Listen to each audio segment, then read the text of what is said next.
Slavoj Zizek, we can't address the EU refugee crisis without confronting global capitalism.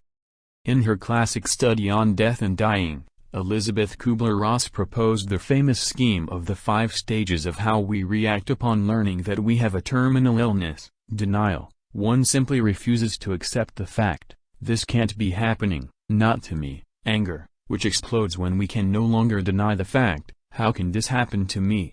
Bargaining, the hope we can somehow postpone or diminish the fact, just let me live to see my children graduate. Depression, libidinal disinvestment, I'm going to die, so why bother with anything? Acceptance, I can't fight it, I may as well prepare for it. Later, Kübler-Ross applied these stages to any form of catastrophic personal loss, joblessness, death of a loved one, divorce, drug addiction, and also emphasized that they do not necessarily come in the same order, nor are all 5 stages experienced by all patients. Is the reaction of the public opinion and authorities in Western Europe to the flow of refugees from Africa and Middle East also not a similar combination of disparate reactions? There was denial, now diminishing, it's not so serious, let's just ignore it. There is anger, refugees are a threat to our way of life, hiding among them Muslim fundamentalists, they should be stopped at any price. There is bargaining, okay, let's establish quotas and support refugee camps in their own countries. There is depression, we are lost, Europe is turning into Europistan. What is lacking is acceptance, which, in this case, would have meant a consistent all-European plan of how to deal with the refugees. So what to do with hundreds of thousands of desperate people who wait in the north of Africa, escaping from war and hunger, trying to cross the sea and find refuge in Europe? There are 2 main answers. Left liberals express their outrage at how Europe is allowing thousands to drown in Mediterranean. Their plea is that Europe should show solidarity by opening its doors widely. Anti-immigrant populists claim we should protect our way of life and let the Africans solve their own problems. Which solution is better? To paraphrase Stalin, they are both worse. Those who advocate open borders are the greater hypocrites. Secretly, they know very well this will never happen, since it would trigger an instant populist revolt in Europe. They play the beautiful soul which feels superior to the corrupted world while secretly participating in it. The anti-immigrant populists also know very well that, left to themselves, Africans will not succeed in changing their societies. Why not? Because we, North Americans and Western Europeans, are preventing them. It was the European intervention in Libya which threw the country in chaos. It was the U.S. attack on Iraq which created the conditions for the rise of ISIS.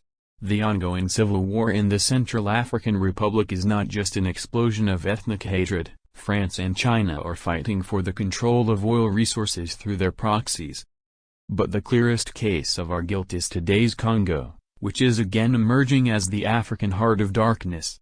Back in 2001, a UN investigation into the illegal exploitation of natural resources in Congo found that its internal conflicts are mainly about access to, control of, and trade in 5 key mineral resources: coltan, diamonds, copper, cobalt and gold. Beneath the facade of ethnic warfare, we thus discern the workings of global capitalism. Congo no longer exists as a united state, it is a multiplicity of territories ruled by local warlords controlling their patch of land with an army which, as a rule, includes drug children. Each of these warlords has business links to a foreign company or corporation exploiting the mining wealth in the region. The irony is that many of these minerals are used in high-tech products such as laptops and cell phones. Remove the foreign high-tech companies from the equation and the whole narrative of ethnic warfare fueled by old passions falls apart. This is where we should begin if we really want to help the Africans and stop the flow of refugees. The first thing is to recall that most of refugees come from the failed states where public authority is more or less inoperative, at least in large regions: Syria, Lebanon, Iraq, Libya, Somalia, Congo, etc. This disintegration of state power is not a local phenomenon but a result of international economy and politics, in some cases, like Libya and Iraq, a direct outcome of Western intervention. It is clear that the rise of these failed states is not just an unintended misfortune but also one of the ways the great powers exert their economic colonialism. One should also note that the seeds of the Middle East's failed states are to be sought in the arbitrary borders drawn after World War I by UK and France, and thereby creating a series of artificial states. By way of uniting Sunnis in Syria and Iraq, ISIS is ultimately bringing together what was torn apart by the colonial masters. One cannot help noting the fact that some not too rich Middle Eastern countries, Turkey, Egypt, Iraq, are much more open to the refugees than the really wealthy ones, Saudi Arabia, Kuwait, United Arab Emirates, Qatar. Saudi Arabia and Emirates received no refugees, although they border countries in crisis and are culturally much closer to the refugees, who are mostly Muslims, than Europe. Saudi Arabia even returned some Muslim refugees from Somalia. Is this because Saudi Arabia is a fundamentalist theocracy which can tolerate no foreign intruders? Yes, but one should also bear in mind that this same Saudi Arabia is economically fully integrated into the West. From the economic standpoint, are Saudi Arabia and Emirates, states that totally depend on their oil revenues, not pure outposts of Western capital? The international community should put full pressure on countries like Saudi Arabia, Kuwait and Qatar to do their duty in accepting a large contingent of the refugees. Furthermore, by way of supporting the anti-Assad rebels, Saudi Arabia is largely responsible for the situation in Syria. And the same holds in different degrees for many other countries. We are all in it. A new slavery. Another feature shared by these rich countries is the rise of a new slavery. While capitalism legitimizes itself as the economic system that implies and furthers personal freedom, as a condition of market exchange, it generated slavery on its own, as a part of its own dynamics. Although slavery became almost extinct at the end of the Middle Ages, it exploded in colonies from early modernity till the American Civil War. And one can risk the hypothesis that today, with the new epoch of global capitalism, a new era of slavery is also arising. Although it is no longer a direct legal status of enslaved persons, slavery acquires a multitude of new forms. Millions of immigrant workers in the Saudi Peninsula, Emirates, Qatar, etc., who are de facto deprived of elementary civil rights and freedoms, the total control over millions of workers in Asian sweatshops often directly organized as concentration camps, massive use of forced labor in the exploitation of natural resources in many Central African states, Congo, etc. But we don't have to look so far. On December 1, 2013, at least 7 people died when a Chinese-owned clothing factory in an industrial zone in the Italian town of Prato, 19 kilometers from the center of Florence, burned down, killing workers trapped in an improvised cardboard dormitory built on site. The accident occurred in the Macrolato industrial district of the town, known for its garment factories. Thousands more Chinese immigrants were believed to be living in the city illegally, working up to 16 hours per day for a network of wholesalers and workshops turning out cheap clothing. We thus do not have to look for the miserable life of new slaves far away in the suburbs of Shanghai, or in Dubai and Qatar, and hypocritically criticize China's slavery can be right here, within our house. We just don't see it, or, rather, pretend not to see it. This new de facto apartheid, this systematic explosion of the number of different forms of de facto slavery, is not a deplorable accident but a structural necessity of today's global capitalism. But are the refugees entering Europe not also offering themselves to become cheap precarious workforce, in many cases at the expense of local workers, who react to this threat by joining anti-immigrant political parties? For most of the refugees, this will be the reality of their dream realized. The refugees are not just escaping from their war-torn homelands, they are also possessed by a certain dream. We can see again and again on our screens. Refugees in southern Italy make it clear that they don't want to stay there, they mostly want to live in Scandinavian countries. And what about thousands camping around Calais who are not satisfied with France but are ready to risk their lives to enter the United Kingdom? And what about tens of thousands of refugees in Balkan countries who want to reach Germany at least? They declare this dream as their unconditional right, and demand from European authorities not only proper food and medical care but also the transportation to the place of their choice. There is something enigmatically utopian in this impossible demand, as if it is the duty of Europe to realize their dream, a dream which, incidentally, is out of reach to most of Europeans. How many South and East Europeans would also not prefer to live in Norway? One can observe here the paradox of utopia, precisely when people find themselves in poverty, distress and danger, and one would expect that they would be satisfied by a minimum of safety and well-being. The absolute utopia explodes. The hard lesson for the refugees is that there is no Norway, even in Norway. They will have to learn to censor their dreams. Instead of chasing them in reality, they should focus on changing reality. A left taboo. One of the great left taboos will have to be broken here, the notion that the protection of one's specific way of life is in itself a proto-fascist or racist category. If we don't abandon this notion, we open up the way for the anti-immigrant wave which thrives all around Europe.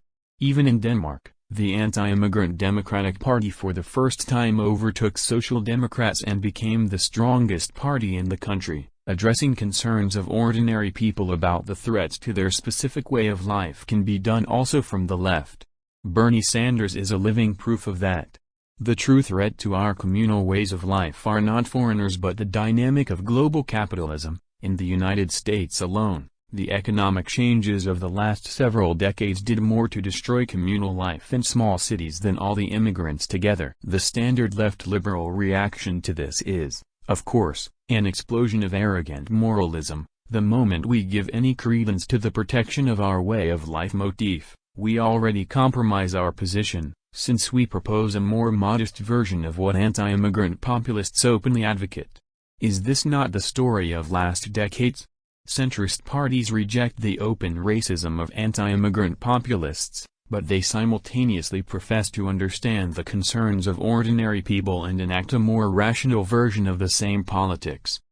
But while this contains a kernel of truth, the moralistic complaints Europe lost empathy, it is indifferent towards the suffering of others, etc. are merely the obverse of the anti-immigrant brutality.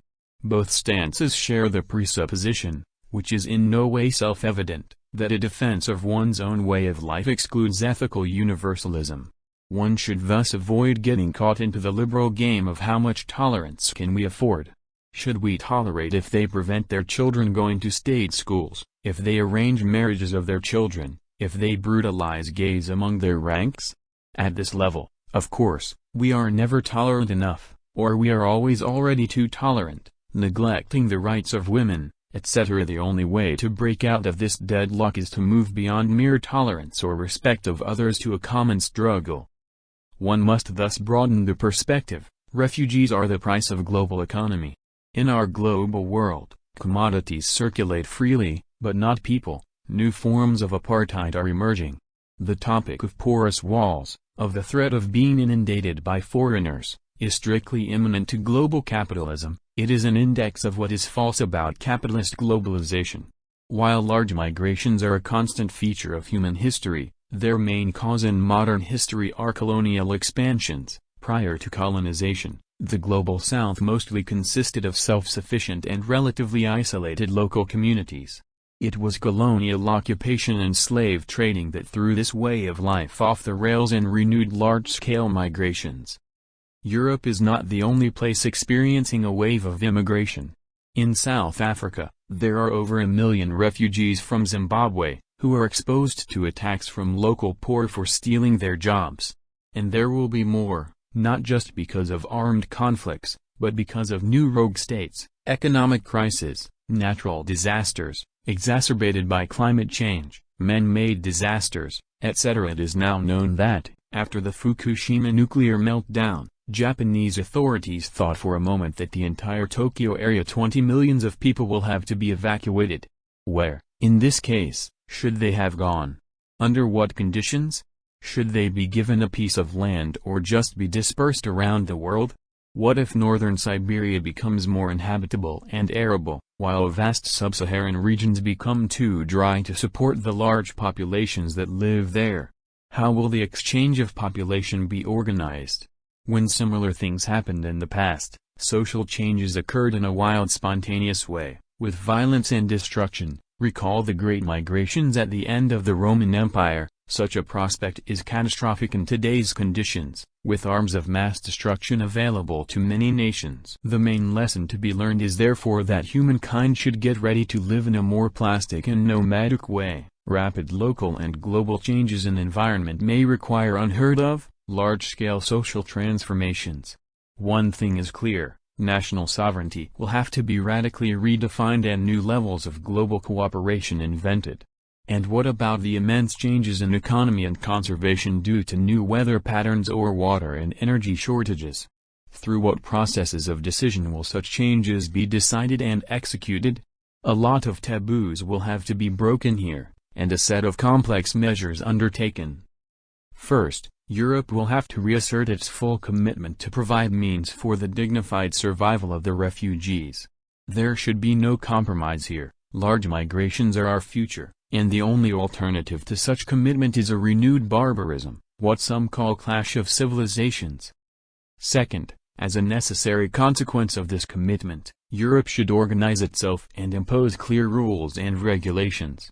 State control of the stream of refugees should be enforced through a vast administrative network encompassing all of the European Union, to prevent local barbarisms like those of the authorities in Hungary or Slovakia. Refugees should be reassured of their safety, but it should also be made clear to them that they have to accept the area of living allocated to them by European authorities, plus they have to respect the laws and social norms of European states, no tolerance of religious, sexist or ethnic violence on any side, no right to impose on to others one's own way of life or religion, respect of every individual's freedom to abandon his/her communal customs, etc. If a woman chooses to cover her face, her choice should be respected, but if she chooses not to cover it, her freedom to do so has to be guaranteed. Yes, such a set of rules privileges the Western European way of life, but it is a price for European hospitality. These rules should be clearly stated and enforced, by repressive measures, against foreign fundamentalists as well as against our own anti-immigrant racists, if necessary. Third, a new type of international interventions will have to be invented, military and economic interventions that avoid neo-colonial traps. What about UN forces guaranteeing peace in Libya, Syria or Congo? Since such interventions are closely associated with neo-colonialism, extreme safeguards will be needed. The cases of Iraq, Syria and Libya demonstrate how the wrong type of intervention, in Iraq and Libya, as well as non-intervention, in Syria, where, beneath the appearance of non-intervention, external powers from Russia to Saudi Arabia and the US, are fully engaged, end up in the same deadlock. Fourth, the most difficult and important task is a radical economic change that should abolish social conditions that create refugees. The ultimate cause of refugees is today's global capitalism itself and its geopolitical games, and if we do not transform it radically, immigrants from Greece and other European countries will soon join African refugees. When I was young, such an organized attempt to regulate commons was called communism. Maybe we should reinvent it. Maybe this is, in the long term, our only solution. Is all this a utopia? Maybe, but if we don't do it, then we are really lost, and we deserve to be.